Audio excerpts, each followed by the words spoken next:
ఒక సముద్రం మధ్యలో ఒక దివి ఉంది. ఆ దివిలో కొంతమంది మనుషులు ఉన్నారు. ఆ మనుషుల దగ్గరికి ఒక మిషనరీ వచ్చాడు, గొప్ప దైవజనుడు వచ్చి వాళ్ళందరికి సువార్త చెబుతున్నప్పుడు ముగ్గురు భక్తి కలిగినటువంటి బిడ్డలు అక్కడికి వచ్చారు. ముగ్గురు పురుషులే. వాళ్ళు ఏమన్నారంటే, అరే ప్రార్థన చేయండి బాబు మీరు అన్నాడు. అయ్యా మేము ముగ్గురు ఉన్నాం, నువ్వు మాకు తెలుసు, నువ్వు మా ఎదుటున్నావు, యేసు నామములో ఆమేన్. ఇదేం ప్రార్థన రా ప్రభా, మీ ముగ్గురం, మీరు ముగ్గురు, యేసు నామములో ఆమేన్. ఇది వాళ్ళు చేసిన ప్రార్థన. ఏం ప్రార్థన చేశా అన్నాడు ఆ వచ్చిన గొప్ప దైవజనుడు. అయ్యా మాకు ఎంతవరకు ఇవ్వచ్చు, సరే ఓ పని చెయ్యి, పరలోకమందున్న మా తండ్రి, పరలోకమందున్న మా తండ్రి, నీ రాజ్యం వచ్చునుగాక, మీ చిత్తం పరలోకమందు నెరవేరినట్లు భూమి అంతటను నెరవేర్చబడునుగాక, మా యందు అపరాధము చేసిన వారిని మేము క్షమించినలాగున మా అపరాధములు క్షమించుము అని మొదలుపెట్టాడు. అన్నీ నేర్చుకున్నారు.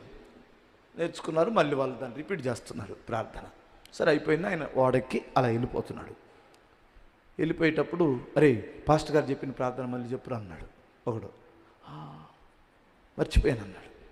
నువ్వు చెప్పు అన్నాడు. నాకు అరే మరి వాడబోతున్నా, పరిగెద్దాం పదండి అన్నాడు. వాడ వెళ్ళిపోతుంది, పరిగెద్దాం అన్నాడు.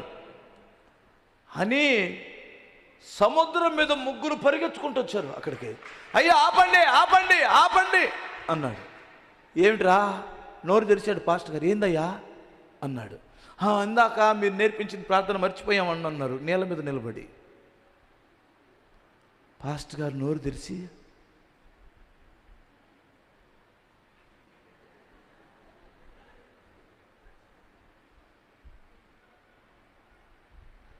ఈ ప్రార్థన వద్దులే, మీకు వచ్చిన ప్రార్థన ఏంది అది చెప్పు, నేను నేర్చుకుంటాను అన్నాడు. అయ్యా మీరు ముగ్గురు ఉన్నారు నాయన, మేము ముగ్గురు ఉన్నాం, యేసు నామములో ఆమేన్.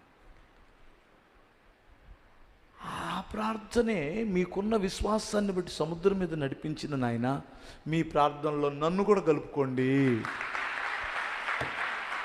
హల్లెలూయా. చూసారా ఎంత గొప్ప దేవుడు.